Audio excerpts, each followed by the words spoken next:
ভেবেছিলাম পুজোর আগে কোথাও আর যাবো না, কিন্তু ওই যে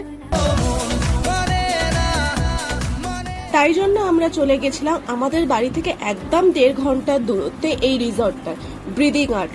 এক্সাক্ট লোকেশনটা হচ্ছে উস্তি, একদম মেন রোডের উপরে এই রিসর্টটা। 12টার সময় চেক ইনের সময় ছিল, তো আমরা একদম 12টাতেই পৌঁছে গেছিলাম। তারপরে রিসেপশনে ফর্মালিটি গুলো কমপ্লিট করে আমরা চলে গেলাম আমাদের রুমে। রিসেপশন থেকে আমাদের রুম একদমই একটুখানি ছিল, আর আমরা যে রুমটা বুক করেছিলাম সেটার নাম হচ্ছে দুর্গাবাড়ি। আর এই রুমগুলোকে দুর্গাবাড়ি বলার একটা কারণ আছে, সেটা একটু পরে বলছি। তার আগে রুমটা দেখে নাও। দেখতেই পাচ্ছ রুমটা যথেষ্ট বড় ছিল, আর এটা উইথ ব্যালকনি। ব্যালকনিটাও তোমাদের দেখিয়ে দিচ্ছি। একটু নজর করলে দেখতে পাবে যে রুমের চারিদিকে কিন্তু মা দুর্গার ছবি ভর্তি।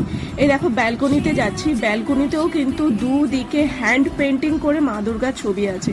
শুধু রুমে নয়, বিল্ডিং এর চারিদিকে হচ্ছে মা দুর্গা এরকম পেন্টিং করে রাখা। রুমের মধ্যে মা দুর্গার ছবিগুলো তোমাদের পরের পার্টে দেখাবো ভালো করে। ব্যালকনি থেকে বাইরেও বেরোনো যায়, আর ব্যালকনি থেকে ঠিক এরকম দেখতে লাগছিল। এরপর আমরা ফ্রেশ হয়ে 1:30টার সময় বেরিয়ে পড়লাম লাঞ্চ করতে। বেরিয়ে খেতে যাওয়ার আগে একবার পুরো রিসর্টটা ঘুরে নিলাম। ঘুরতে ঘুরতে দেখলাম এখানে অনেক রকমের অ্যাক্টিভিটি আছে, যেমন rope course, boating, trampoline, archery, kayaking etcetera করে 11টা মতো অ্যাক্টিভিটি আছে, আর সবই কিন্তু পেড। আর এটা হলো দুর্গাবাড়ির সামনের দিকটা, কি সুন্দর, এত বড় করে পুরো হাতে আঁকা মা দুর্গার ছবি রয়েছে। তো ব্যাস, পার্ট 1 এইটুকুই। পুরো ডিটেলস জানতে হলে দেখতে হবে কিন্তু পার্ট 2।